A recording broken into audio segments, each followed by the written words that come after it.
¿Quién me hace el reportaje? Yo. Ahí empezamos. Rodi Recalta. Rodi. Bien. Rodi. Hoy estamos con María Elisa Lilita Carrió, en Exaltación de la Cruz. Estamos hablando con la que fue en esos años, en 1994, la convencional constituyente por el radicalismo por Chaco. Lilita en esos años todavía no se dedicaba a la política, así que este año cumple ella también 30 años en la política, al igual que la Constitución. Así que, Lilita, muchas gracias por el tiempo y por dedicarnos este momento para reflexionar sobre aquellos años. Sí, a mí me encanta porque, bueno, mi hijo, que tenía 4 meses cuando yo fui a la convención, cumplió 30 años. Así que otros hijos cumplen 50. Es el aniversario de la muerte de mi padre. Yo juré la Constitución, y mi padre, que era el amor de mi vida, se moría porque yo fui por pedido de él. Así que es un año, me toca grande, me toca vieja, tercera edad total. ¿Por qué?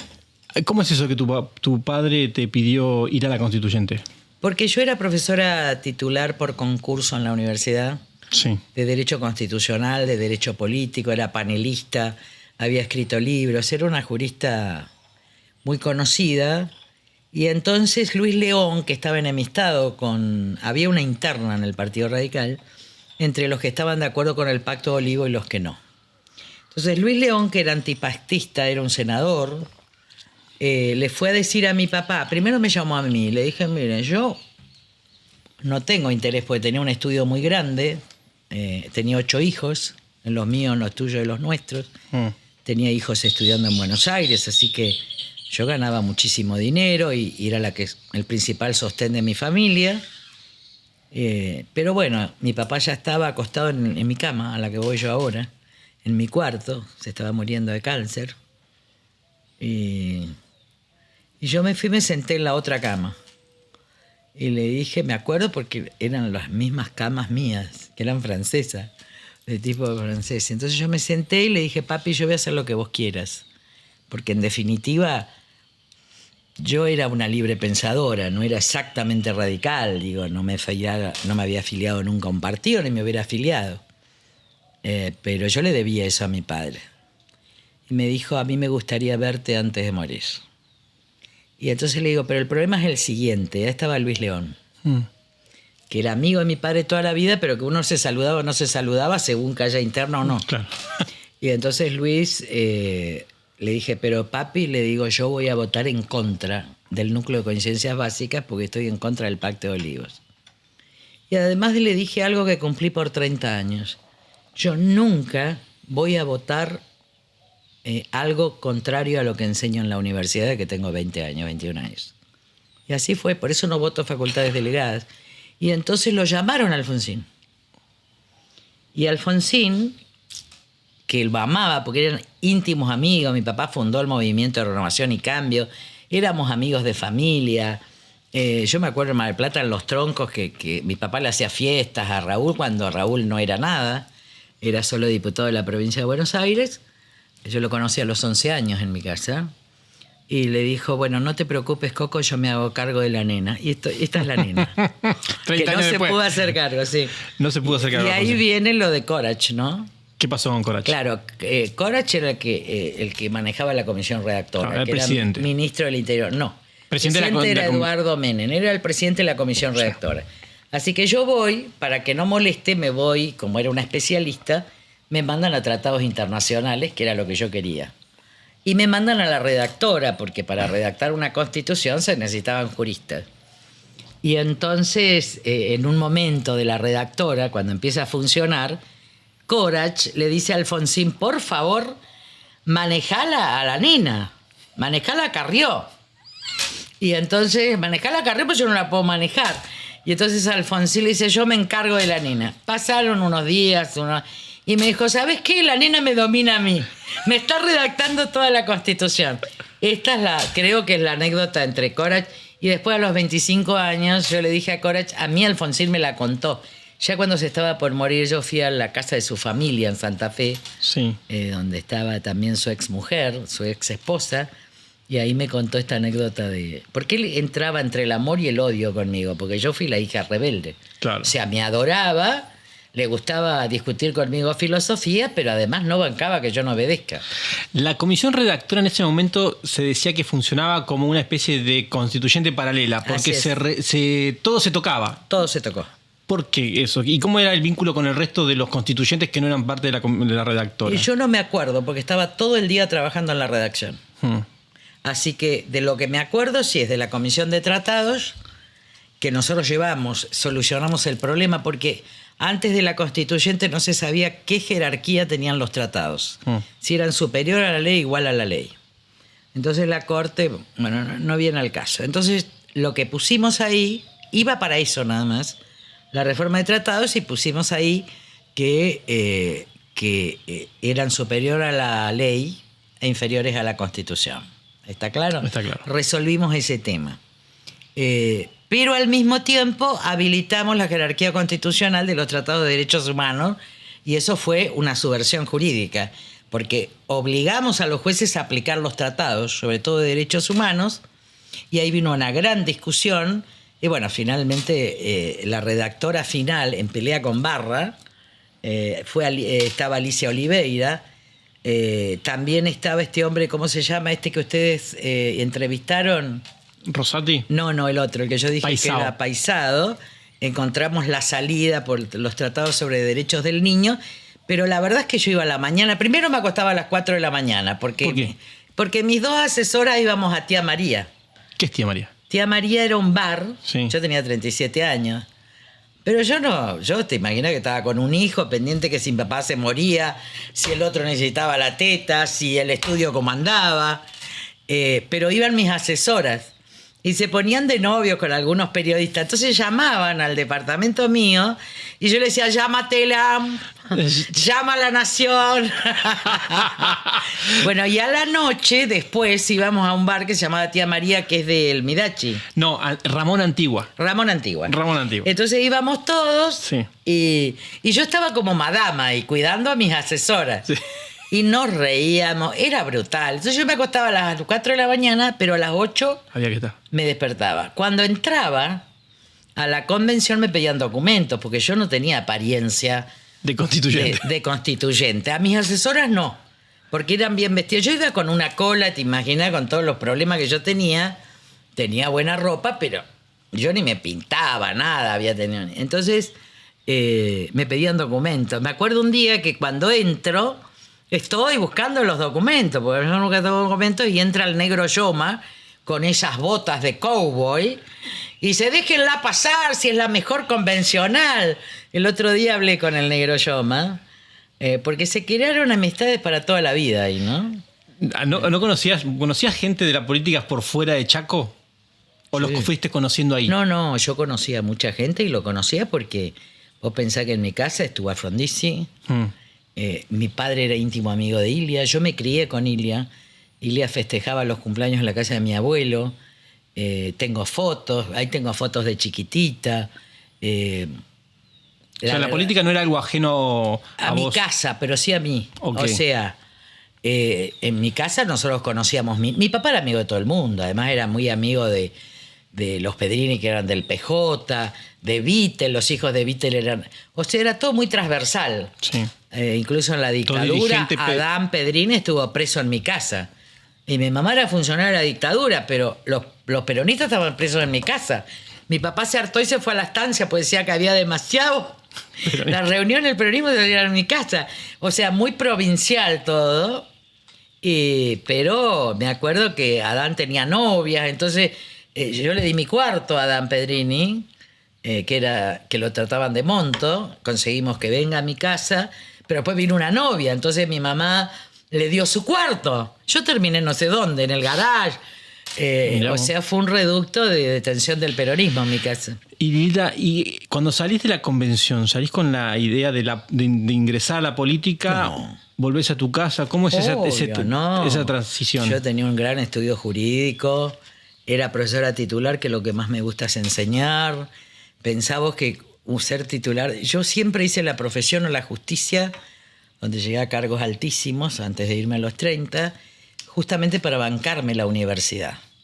¿Por qué? Porque yo ganaba el equivalente hoy a 50.000 pesos. Sí. Como profesora titular con dedicación simple. O sea que toda mi formación, los libros y todo, fueron otras actividades lo que me bancaron. Por eso me río cuando dicen ustedes son casta. Yo le entregué 25 años de mi vida, todos los días, a las 2 de la tarde hasta las 11 de la noche a la universidad pública por nada. Por nada. Desde los 21 años. Entonces, cuando a mí me tratan de decir casta, le digo como ahora el tema, escúchame, los profesores hicimos la universidad pública, sobre todo los de dedicación simple, pero nos dedicamos 8 horas, es decir, yo a la justicia le dedicaba 6, y después ya vino la profesión, y yo tenía muchos hijos, porque yo crié 5 hijos de mi ex marido, más uno que yo tenía, más 2 que vinieron, los 2 más chicos, así que tenía un familión. Te imaginas que se hacían 4 kilos de milanesa los sábados. Bueno, hoy no podríamos hacer 1 kilo, Claro, pero bueno. sí. Pero lo cierto es que yo tenía que trabajar. Y ahí, bueno, insistieron mucho, tanto León como Rosas. Tenía una altísima imagen pública, porque soy de una... ¿Te lo había dado la constituyente? Claro, porque yo era hija de una familia en realidad muy conocida y mi bisabuelo había fundado el Territorio Nacional con Donovan. Mi bisabuela había sido la primera maestra, la primera directora de la escuela número 2 de niñas, fueron con Donovan. Entonces vengo de una familia muy vieja que tiene que ver con la construcción del Estado. Mi tío fue presidente de la Convención Constituyente, candidato a gobernador. Mi padre fue primer diputado de cuando se crea la provincia.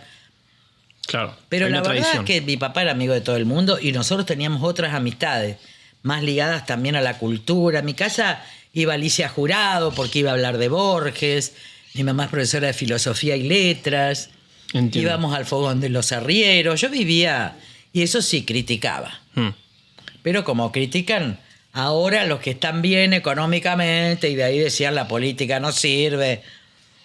Y entonces ya me habían dicho, me habían ofrecido muchos cargos. Ser decana dije que no, porque no me daba el sueldo. Ser ministro, le dije que no, yo no podía, porque si vos sos decente con esos sueldos no podés vivir. Y de repente me ofrecieron ser diputada nacional. ¿Te acordás el año? Sí, era febrero del año... ¿Qué año estamos? 94. De 1994.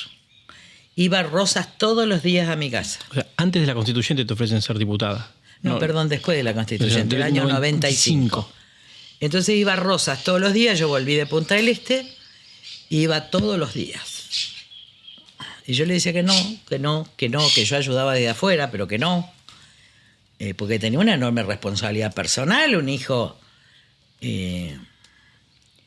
Y bueno, y un día vino mi hermano, y mi hermano, que murió 2 años después, 2 años después de mi padre, que murió justo después que juré, que yo lo adoraba, nos habíamos recibido juntos, que vos tenés que ser gorda, me decía, vos tenés que ser, porque él era radical, así, amaba la Segunda Guerra, era muy culto, había estado en Malvinas, entonces yo sentí, yo sí era agnóstica, no era creyente, pero sentí que no me podía oponer a lo que me estaba pasando.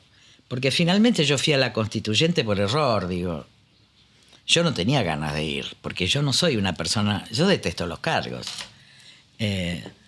Y sentí eso, ¿no? Recé un Padre Nuestro, aunque vos no creas que yo no creía, pero sentí como esa charla interior que uno tiene, que no me oponga a lo que me pasaba. Y ahí terminé siendo diputada nacional y después no me pude ir. Claro. Por eso siempre estoy yéndome. Porque en definitiva es como... Siempre te quisiste ir todo el tiempo. Sí, siempre aguanto 2 años y después me quiero ir porque yo quiero regresar a mi casa, porque yo puedo ser una especialista, puedo ser jurista, puedo ser todo lo que ustedes quieran, pero antes que todo, a mí me gusta el hogar. Yo soy una feminista, pero soy mujer. No comparto ese feminismo. A mí me gusta la decoración, me gusta diseñar los menús, me gusta poner bien la mesa, poner las flores. Y al mismo tiempo me gustan mis amigas, me gustan mis amigos, fuera de la política. sea, yo tengo una vida propia, yo estoy en la política porque estoy cumpliendo un deber y ahora ya ni estoy. Y siempre voy dejando lugar para que otros crezcan. Pero bueno, así me tocó, así llegué. Es como un embarazo no querido. Sí, pero sin embargo te pusiste a trabajar, trabajaste mucho Sí. y todo el mundo recuerda tu discurso en contra del núcleo de coincidencias básicas. Sí, fue una experiencia muy particular, si ustedes la pueden pasar alguna vez, porque en realidad yo no iba a hablar, iba a hacer un dictamen diciendo que votaba en contra. Miren lo que es la vida. Entonces yo me fui, hablé con Raúl y le dije, mire, yo voy a hacer un dictamen, obviamente a mí me encantaba la filosofía política, o sea que hablé de working, hablé de esto, hablé del otro, y dije, yo no voy a votar un núcleo cerrado. Además era especialista y teórica del poder constituyente. Entonces, y muy especialista en la cuestión del otro, Todorov, todo esto. Entonces, iba a hacer un dictamen, que yo lo sabía de memoria, porque era lo que enseñaba todos los días, para oponerme sin romper el partido radical. Entonces vino una convencional, mujer, un poco como sintiéndose superior. Además, yo era una gordita anónima, ¿te das cuenta? Es decir, solo Alfonsín sabía quién era. Y sabía que era sobrina de Genaro Carrió y todo. Pero esta mujer era una mujer de provincia de Buenos Aires. Entonces se vino y se acercó y me dijo, vos sos una traidora. Me acuerdo, porque yo estaba sentada al lado del Milico Aguad. El Milico Aguad es el convencional por Sí, Córdoba, Oscar Aguad, ¿no? Córdoba. Sí, Oscar. Entonces yo me doy vuelta y la miro y entonces le digo, yo voy a hacer lo que me manden mis convicciones. Me dijo de todo la mujer. Y entonces yo me levanté y dije, no, yo esto no... A mí haceme cualquier cosa, pero no me impidas algo. Porque soy una transgresora en potencia. A mí nunca me puedo manejar ni mi familia. Desde que tengo 2 años me fui a mi casa detrás de la vía. Y entonces me fui, hablé con Alfonsín, le dijo, si no me hubieran dicho nada, doctor, yo hubiera no hablado. Porque no quería molestar, solo quería... Pero ante esto yo voy a hablar. Y entonces le dije, este va a ser mi discurso. Y me dijo, yo voy a ir a escucharte. Entonces, cuando yo entro a la convención para votar en contra del núcleo, él se sentó atrás, yo estaba en la primera banca, y yo creo que éramos 10 en la convención. Entonces yo estaba tranquila porque no había medios, porque no había convencionales. Yo además estudié el doctorado en la facultad, en el Patio de los Naranjos, en Santa Fe. Así que yo en realidad le hablaba a la academia, porque tenía un discurso básicamente académico. Y cuando terminó, Alfonsín lloraba y se venía a abrazarme. Yo me doy vuelta después que termino y es un aplauso, pero impresionante, que se paran todos los convencionales, me doy vuelta y me doy cuenta que la convención está llena. ¿Qué había pasado? Que toda la gente estaba en los bares comiendo a las 3 de la tarde. Cuando empezó el discurso se vinieron todos. Entonces ahí se acercó Cafiero, vos sos primera A, el negro Yoma. Yo no conocía mucho, no tenía idea. Pero bueno, y ahí empezaron los fotógrafos. Yo creía que era, ¿cómo se llama esa actriz norteamericana? Marilyn Monroe. No, la otra, la que hace... ¿cómo es? Gil, ¿y cómo se llama? Julia Roberts. Julia Roberts, porque era una cámara y entonces... En Pretty Woman. En Pretty Woman. Bueno, yo te digo una cosa que yo no entendía un pito. Entonces ahí, al otro día, me levanto y soy tapa de todos los diarios. E incluso en La Nación estoy yo con los pies encima de una banca. Porque a mí se me hinchan los pies en Santa Fe del Chaco, hace mucho calor. Y además yo venía de... Vos te imaginás que yo iba en colectivo, porque no sé manejar. Así que yo me iba en colectivo. ¿Los fines de semana también te volvías a Chaco? Obvio, no. Yo me volvía los jueves, yo terminaba de trabajar y volvía si tenía un hijo de meses. ¿Que te lo llevaste con vos? No. No, o sea, estaba los 4 meses... No, quedó en la casa, pero yo iba y venía. Claro. Además me llamaban del estudio, te imaginás que yo tenía un estudio enorme. Y trabajaba sábado y domingo y estaba con los chicos. Yo no sé cómo lo hice. Y en el medio visitaba a mi padre que se estaba muriendo. Ahora, cuando me llamaban por teléfono, ahí me vino el estado de alerta. Yo sentía o que se moría mi padre o que le había pasado algo a mi hijo. Así que mi estrés era brutal. Terrible. Brutal. Pero igual me divertía y comíamos. Después, cuando teníamos resaca, hacíamos sopa de puchero de pollo. Y un día voté mal porque sesionamos toda la noche, yo había redactado, Sí. y entonces yo le decía, yo voto no. Y me decía el milico de jugada, pero Lilita, votaste que sí si vos acabás de redactar. No, y no. Acostumbrado a votar no. Entonces voto y ahí me doy cuenta de que estaba votando lo que yo redacté y en contra, que era el tema de impuestos, que habíamos estado en lo de Mestre redactando. Y ahí rectifiqué, pero ganamos por 3 votos, porque yo ya estaba tanto trabajo, Sí. y además sesionamos toda la noche, y él me decía, vos te estás equivocando. El milico era muy lindo, entonces siempre... Era fachero. Era muy lindo, ahora sigue siendo fachero, pero está re viejo. Pero era muy lindo, ahora era un poco soberbio, estaba con Mestre, pero es buen tipo, yo lo quiero mucho, ahí nos hicimos muy amigos. Después muy amigo de otro que era amigo mío, que era el convencional por Córdoba. Antonio María Domínguez. Antonio María Hernández. María Hernández. Por Antonio María supuesto, Hernández. todos veníamos del derecho constitucional. Pero Antonio era muy lindo, esto no lo podés sacar. Y No, va a salir todo. Pero escuchá, pero era todo, fue vicepresidente de Massachusetts. Claro, pues Entonces yo, ¿cómo le decía? Yo le decía marinerito. ¿Vieron esos cuadros de marinerito? Sí. Con los rulitos, porque él tiene rulos, unos ojos, y era joven. Y él se amaba a sí mismo, ¿no? Siempre se amó, es un narcisista bueno, ¿no? Y entonces yo decía marinerito, porque se peinaba los rulos antes de hablar, y cuando iba a hablar, igual era cuando éramos juristas, ¿eh? Ahora tengo que dar una conferencia con él, cuando volvía a hablar, se volvía a peinar y él se miraba a sí mismo. Entonces yo le puse marinerito, sale del cuadro, entra el cuadro, y todavía le digo marinerito. La verdad que se creó... y en la comisión de tratado fue espectacular porque fue transversal, totalmente transversal, radicales, peronistas. Y Lilita, ¿y conservás cosas de recuerdos de la constituyente, objetos, más allá de una constitución? No, ustedes... lo único que en realidad yo no tengo papeles porque el otro día tuve que pedir de nuevo mi título de abogada, porque la verdad es que a mí no me interesan los títulos ni nada, pero... El tema es que me parece que lo único que me quedó fue la que supe ahora, pensé que la había perdido, la Constitución que la firma Alfonsín, y yo pensé que la había perdido, porque yo no le doy importancia a las cosas. Pero resulta que el otro día estábamos en el cumpleaños 90 de mi mamá, y mi ex marido, con quien tengo una excelente relación, porque somos padres de muchos hijos de él y míos, estaba sentada y le digo, no, vos sos pariente político, vos sos ex, tenés que ir a la otra mesa. No, dice, yo me voy a quedar acá, dijo Miguel. Y ahí le dije, vos sabés que perdí todo, pero ahora conseguimos de nuevo el título. Y me dijo, ay, yo tengo tu constitución. Y le digo, ¿por qué vos me robaste hace 20 años que estamos separados? Y me dijo, como vos la iba a perder, la guardé para Nacho. Entonces me tiene que devolver, ¿no te parece? Sí, claro. Me sacó hasta el cuadro de mi abuela y no me lo devolvió. ¿Cómo afectó a tu matrimonio la constituyente? No, la constituyente no. La diputación sí. ¿Fue más dura la crisis matrimonial en la diputación? Sí. Pero no una mala relación. Yo me tuve que ir porque teníamos mucha custodia, mucha amenaza. Mis hijos estaban con custodia. Fue la comisión de lavado y la verdad es que el miedo de él pudo más que la relación. Y yo decidí irme y dejar todo, entregar todos mis bienes, porque el que se va paga. Mi hijo más chico quedó ahí, pero yo tenía una responsabilidad enorme, así que yo viajaba todos los fines de semana y Victoria vino conmigo a Buenos Aires. No tenía ni casa.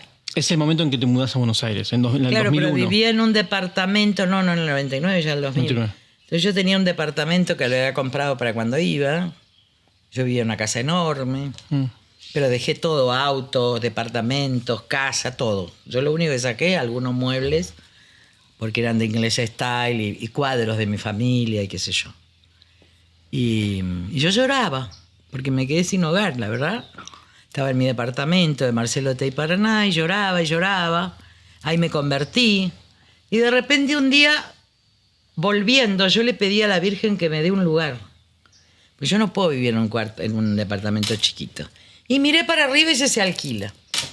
Entonces, justo arreglé el divorcio por un monto que no era nada, creo que eran $80.000. Y no era nada para lo que teníamos, digamos. Si no alcanzaba para comprar un departamento. No, y además yo había dejado el estudio, se lo dejé al estudio a mi marido, yo suspendí mi matrícula por razones éticas. Y miré hacia arriba en Santa Fe y Paraná y dice se alquila. El otro día lo vi al chico de Lanuse que me lo alquiló. Lo encontré en Punta. Fue impresionante, porque yo entré, yo ya estaba convertida, y era la casa, el departamento de Lolita Torres. Y yo cuando lo vi, había como empotrados así en cemento blanco, un lugar como para la Virgen y otro para Jesús. O sea, para poner cosas. Y yo dije, este es mi lugar. Y ahí parte de la plata que yo recibí lo puse al día y yo viví alquilándolo a este chico que es cantante. A Diego Torres. Durante 20 y pico de años viví ahí sin ningún problema. ¿Y ibas y firmabas en la escribanía con Diego Torres el alquiler? ¿Lo cruzabas a él? No, con el apoderado. El apoderado. Sí, pero a los otros hermanos sí los conocí porque... Pero bueno, cuando yo llegué estaba el piano de Lolita Torres. Y en los depósitos había cosas de Lolita. Pero la verdad que una excelente relación. Siempre me la querían vender porque yo no tenía plata. Y cuando vendí el departamento, ese que después ocupó mi hijo, los amigos, qué sé yo qué hicieron. Vendí ese departamento cuando saqué el 1,8 y empecé a comprar este terreno y después cobré honorario. Siempre estoy cobrando, ya no tengo más, de cuando ejercía la profesión. Me pagó la provincia del Chaco y con eso pude terminar esta casa. Así que en el fondo yo creo que Dios me devolvió lo que me quitó. ¿No? Porque yo vivía en una casa tan linda como esta, con unos autos que tenía. Yo no sé manejar, así que a mí no me importa, no sé las marcas. Pero bueno, Dios me devolvió lo que... Cuando uno entrega, no sé cómo fue, pero la verdad que estoy contenta acá. Se parece mucho al Campo Nuestro. Es un lindo lugar. O sea, Lilita, era la casa de Carlos Paz de mis abuelos, pues yo pasé toda la infancia en Córdoba. Durante 3 meses. Ahí es donde ahí me pasó que Ilia iba a la casa de los Conde.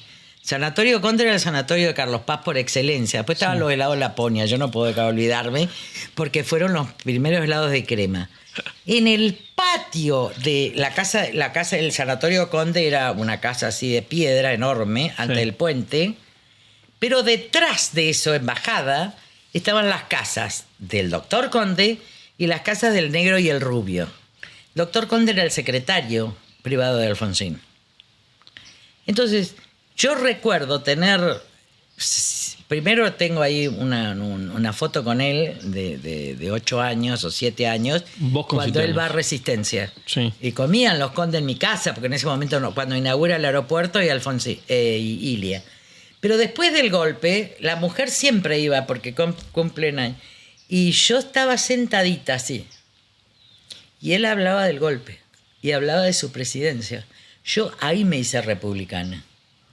Porque ese hombre tenía un amor por la República. Unas anécdotas que después lo llevaba yo a la facultad otros años, porque nunca andaba sin un peso. Era íntimo de mi papá. Reconcilió a mi papá con mi mamá, porque lo habíamos expatriado y Ilia llamó a la inspección de escuela y le dijo, Lela, este es un hombre bueno. O sea que mi papá llevó el lobby de Ilia para volver a mi casa. Y me acuerdo de llevarlo a la facultad y te robaba los cigarrillos. ¿Ah, sí? Sí, te sacaba porque él andaba sin nada por la vida. Bueno, esto me marcó. Yo creo que eso me marcó. Ahora, si yo hubiera sido grande en ese momento, en los 60, hubiera sido de Frondizi. No hubiera sido radical del pueblo. Mira. Yo creo que el mejor presidente que tuvo la Argentina fue Arturo Frondizi. Sí. Lilita, pero era chiquitita, había nacido, tenía 2 o 3 años. Vuelvo a la constituyente. Para vos, la constitución que se redactó, ¿fue una buena constitución?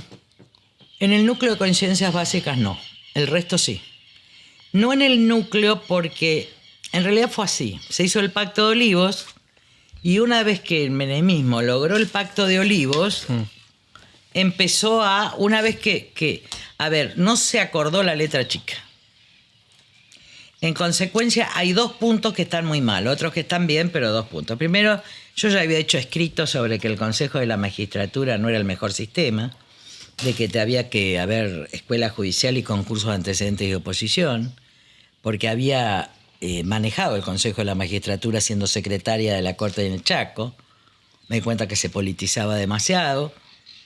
Pero claro, yo no estaba en esa parte y después sí me opuse me abstuve porque dije estoy de acuerdo con la capital, etcétera, pero yo me opuse a 2 artículos que para mí fueron el gran problema del menemismo y que lo traicionaron a Alfonsín, que es en decretos de necesidad y urgencia, legislación delegada.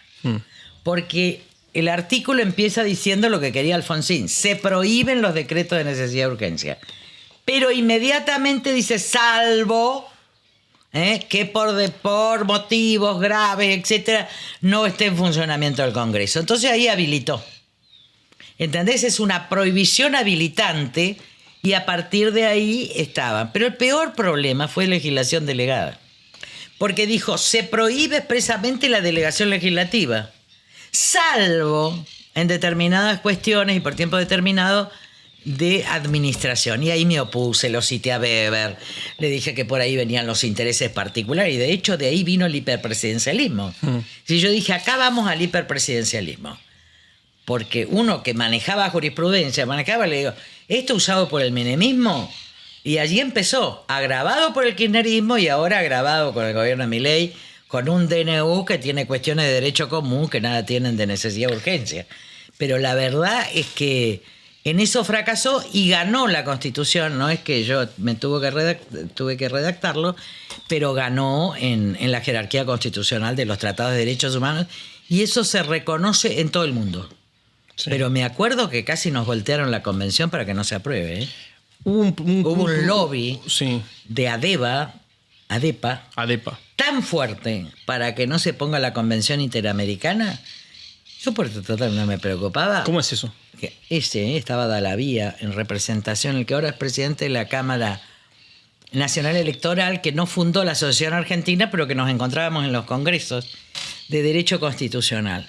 Yo me acuerdo verlo a 2 abogados, uno Badeni uno y Dalavía otro, que llegaban a presionar para que bajemos el artículo de la jerarquía constitucional, porque ellos tenían miedo del derecho a réplica, ¿no? Cosa que yo uso bastante, el derecho a réplica. Pero yo les dije, pero si me acuerdo que estaba un chico de apellido Martín, no me acuerdo cuál, que es CEO ahora de Clarín, que yo le decía a Chucky el maldito, le digo, ahí viene el lobby de Clarín. Bueno, nos hicimos íntimos.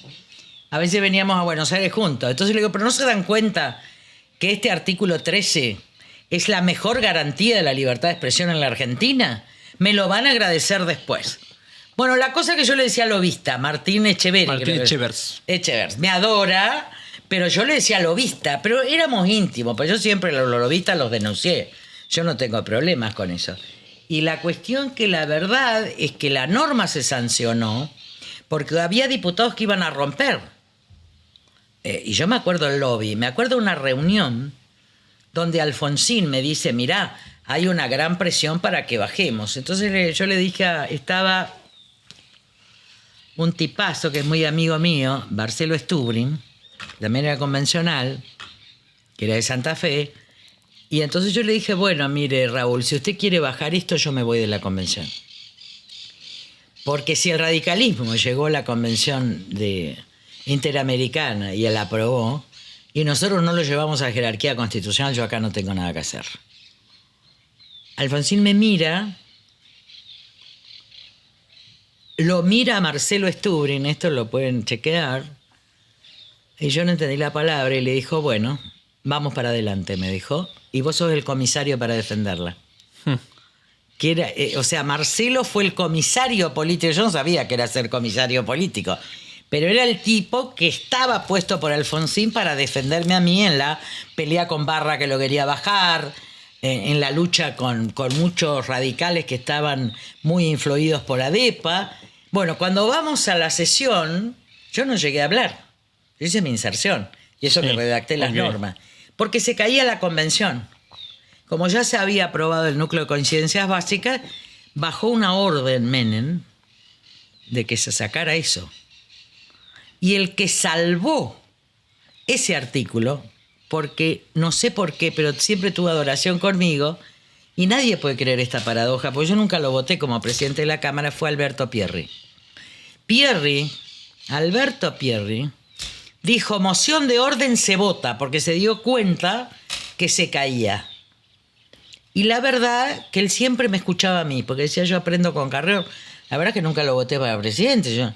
Y Alberto Pierri, gracias a Alberto Pierri, porque Eduardo Menem no se quiso sentar, se sancionó la jerarquía constitucional de los derechos humanos. Hay algunos, y esto hay que reconocerlo, sí, porque... Hay algunos entrevistados de ese episodio relatan que el Modín, el bloque del Modín había saltado, se habían enojado y que habían contado el episodio de cuando Ilia era presidente y que cuando Perón había intentado volver... Sí, pero también había muchos diputados radicales y del PJ, ¿eh?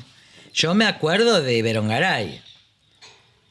Yo me acuerdo del lobby en el radicalismo. Sí, déjame contarlo. Es cuando decían que el bloque del Modín había dicho que Ilia no había dejado bajar el avión de la vuelta de Alfonsín en el 66. Creo que pero era estaban todos pagados. 62.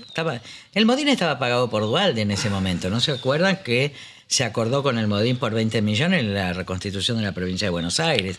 Ellos fueron a hacer...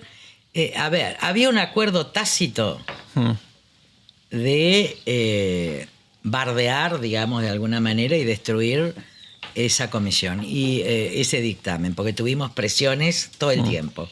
A tal punto que fue el primer dictamen y salió como último, pero Pierri al final la sostuvo y estuvimos todos. Ahí se generó algo transversal muy interesante y la verdad yo redacté en la redactora ya, ¿no? El dictamen de comisión lo hicimos todos. Yo me acuerdo que redacté el 75, inciso 22, como redacción final. Había una discusión si era con reserva de los tratados del derecho del niño, y entonces Paisao puso la solución y dijo que pongan en las condiciones de su vigencia. Es decir, que largamos la interpretación a la Corte. Redacté el 75, inciso 23, de igualdad de oportunidades y trato para las mujeres, que me lo pasó Marcela Rodríguez, que era la otra asesora de Alfonsín junto con Rosenkrantz. Y ahí pusimos lo que se llama la discriminación inversa de Rawls, digamos, en la constituyente. Y después solita con Armando, que es presidente de la Asociación Argentina de Derecho Internacional, Armando Abruzza, redactamos el inciso 22, 23, 24, que es los tratados transnacionales, es decir, los que pueden crear. Entonces ahí se hizo una diferencia entre los tratados, estaba en la cuestión del NAFTA, dijimos que para los tratados que ningún tratado podía violar la democracia ni los derechos humanos, esto tiene jerarquía constitucional. Lo segundo es que si son con países de la región es mayoría absoluta, pero de los miembros totales. Y en cambio, si es con otros países, se necesitaba una mayoría agravada con doble lectura. Es decir, que eso lo sacamos de la Constitución de Río Negro. Y ahí yo lo llamé. Yo redacté, lo llamo a Germán Vidar Campos, que era muy amigo, te imaginas, nuestro maestro, fundador de la Asociación Argentina, y le digo, mirá lo que estoy escribiendo, Germán. Y le digo, está bien, le hablamos con Armando Abruzza. Y me dice, sí, está muy bien, querida. Y así quedó. Bien. Después el 43 también puse que los jueces podían declarar la inconstitucionalidad de oficio de las leyes. Y metimos el mandamiento de ejecución, que es que también te podés presentar en un amparo si te violan un derecho consagrado en la ley. Cosa que todavía nadie se dio cuenta, porque yo lo metí por izquierda. ¿Cómo es eso? Y puse, el juez puede declarar la inconstitucionalidad de la norma, del hecho o de la norma que produzca el acto lesivo y que viole derechos humanos consagrados en la Constitución o en las leyes. Que eso es el famoso Marbury versus Madison, es decir, vos para hacer cumplir un derecho en la ley pedís un mandamus, que estaba en la Constitución de Entre Ríos del 33, de Carloncho Sánchez Viamonte, y yo lo puse. Con lo cual, el que diga que un tribunal no puede declarar la inconstitucionalidad, yo lo fijé, porque eso era jurisprudencial en la Argentina. Y como ya estábamos redactando todo, y la última, que sí me acuerdo muy bien, fue una mañana que le dimos corrección jurídica al acuerdo que había del Grupo Federal, que estaba en todo el tema de coparticipación. Estaba Rodolfo Díaz, que hay que entrevistarlo, porque fue uno de los grandes redactores, y redactamos los dos la parte fina de la parte de impuestos, porque éramos los que teníamos. Sí. Y después me dice, ¿por qué no hacemos una nueva cláusula del progreso? ¿Qué es una nueva cláusula del progreso? Es un nuevo 67, inciso 16, si proveer a la salud, a la educación. Y ahora está la nueva cláusula del progreso al desarrollo humano, a la productividad, a la preservación del valor de la moneda. Ese artículo es la nueva cláusula del progreso y la verdad que la redactamos entre los dos. Y la verdad es que pasó y no se puso en discusión. Así que la verdad que con Rodolfo Díaz, esa última parte, por ejemplo, del 43, pasó. ¿Por qué entendés que pasó? Que nadie se dio cuenta. ¿Qué era lo que buscaba el resto? Porque cuando uno es jurista, sí. Puede hacer cosas que la verdad es que ya estaba todo el mundo cansado, había que aprobar el texto total. Yo me acuerdo, Rodolfo Díaz, me acuerdo de la mañana, porque era la casa de Mestre, donde alquiló Mestre. Entonces, el milico Aguad me llama para que corrobore lo que habían acordado en materia federal. Y Rodolfo Díaz estaba en nombre de Corach, porque era rey. Y ahí redactamos la cuestión, porque no había acuerdo, por eso es que la nueva ley de coparticipación es un mecanismo muy complejo, porque si no nadie la votaba. Y ahí nos sentamos y después ya se aprobó. Es decir, se pasó y se aprobó. Con lo cual yo conseguí todos los objetivos. Vos ahí nombrabas la coparticipación. ¿Pensás que la Constitución tendría que haber sido más específica con algunas cosas, como por ejemplo el tema con participación, que nunca se termina de sancionar una ley? Lo que pasa es que la vieja ley de coparticipación de Alfonsín no se ponían de acuerdo las provincias. En consecuencia, porque hay un problema de equidad y que eso sí lo resolvimos, que el problema era que si vos tenías solo un criterio proporcional, se quedaban sin nada las provincias más pobres. Entonces ahí creo que redactamos que la norma de coparticipación tiene que tener criterios de equidad, agregamos. Pero después al final no hubo acuerdo para tener una mayoría de votos en la aprobación.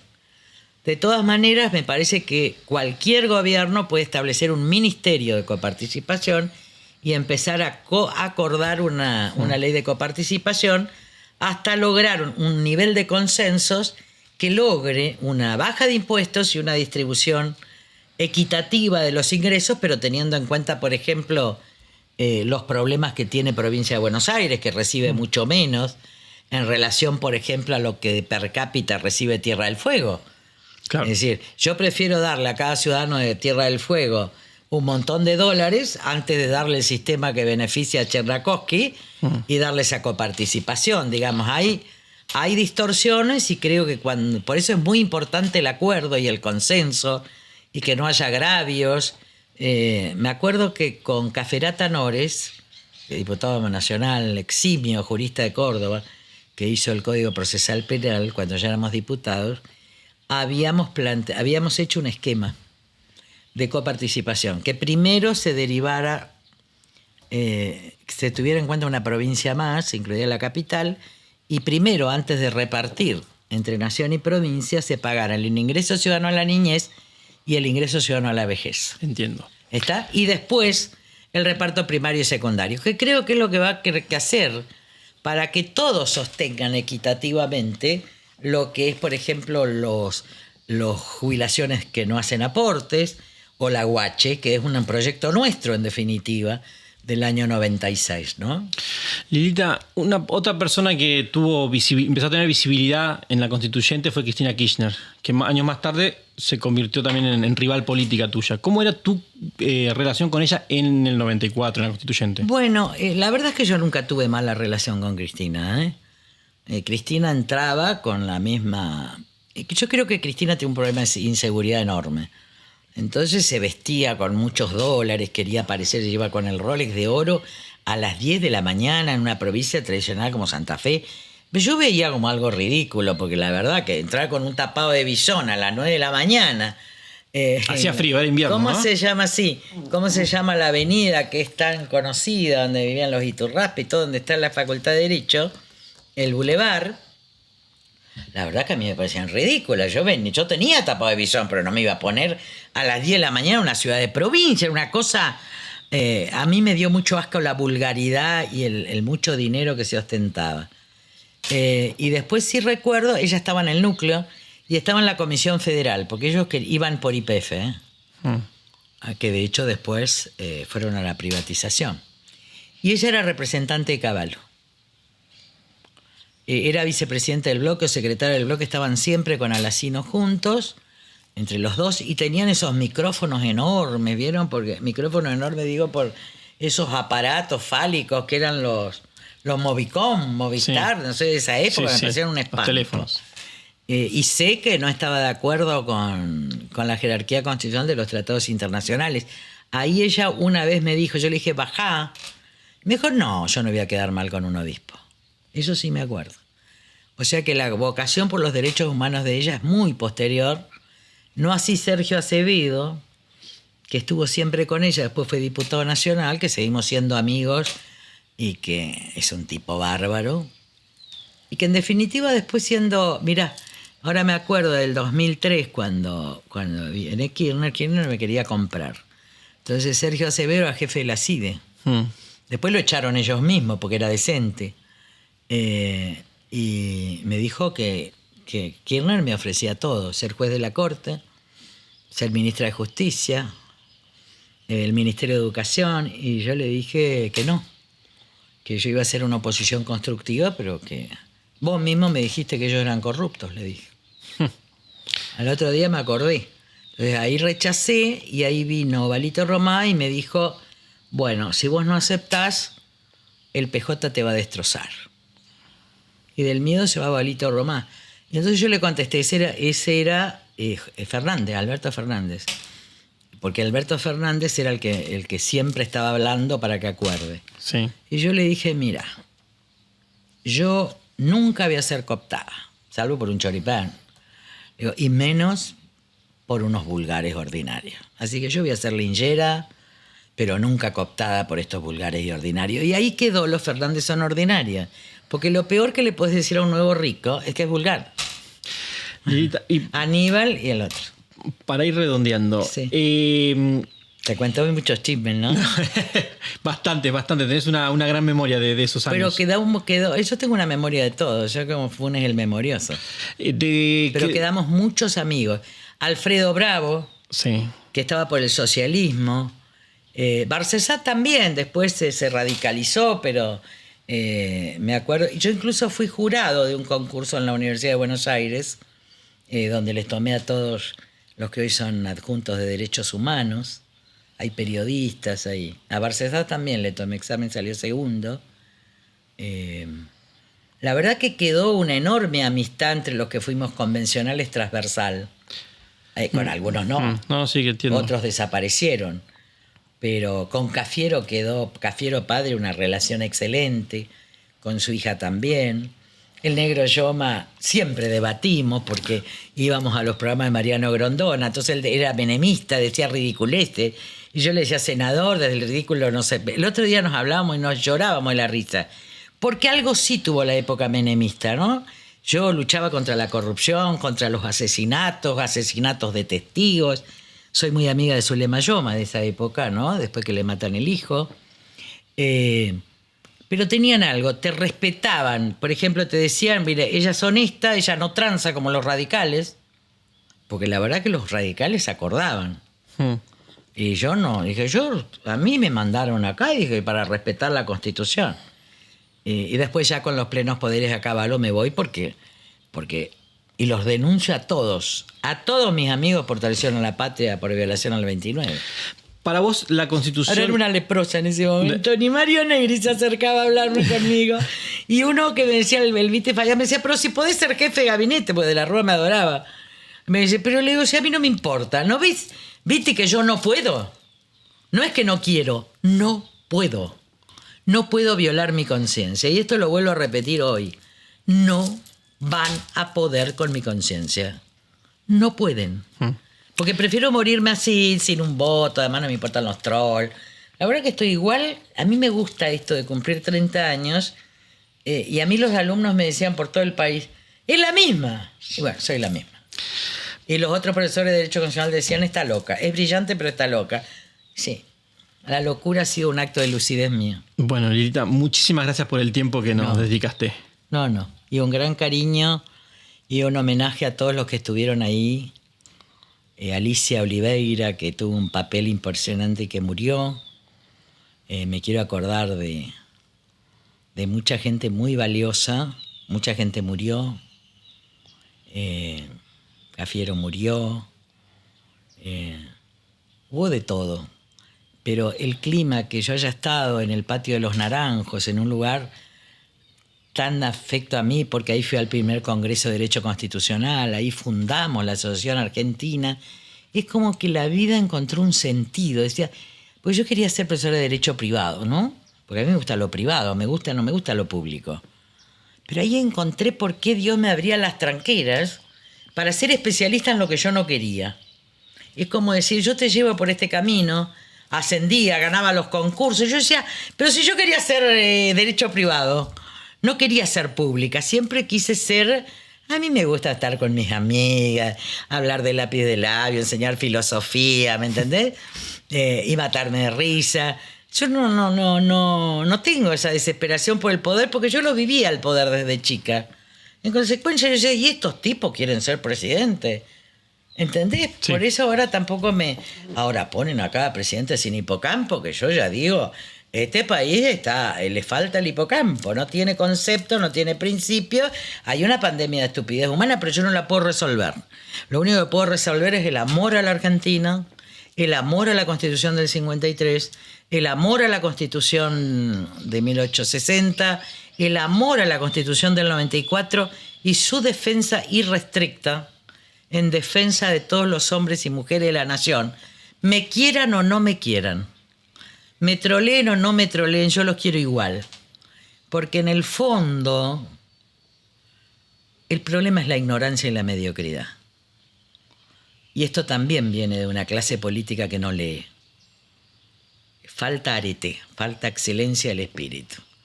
Así que, bueno, el Consejo de la Magistratura, que con Pichetto después la sacamos y es la ley que rige hoy. Sí. Es impresionante cómo lo que hicimos en el 96... vuelve a regir después de 30 años. Sí. Así que bueno, tranquila, feliz y un beso enorme. Chau, chau.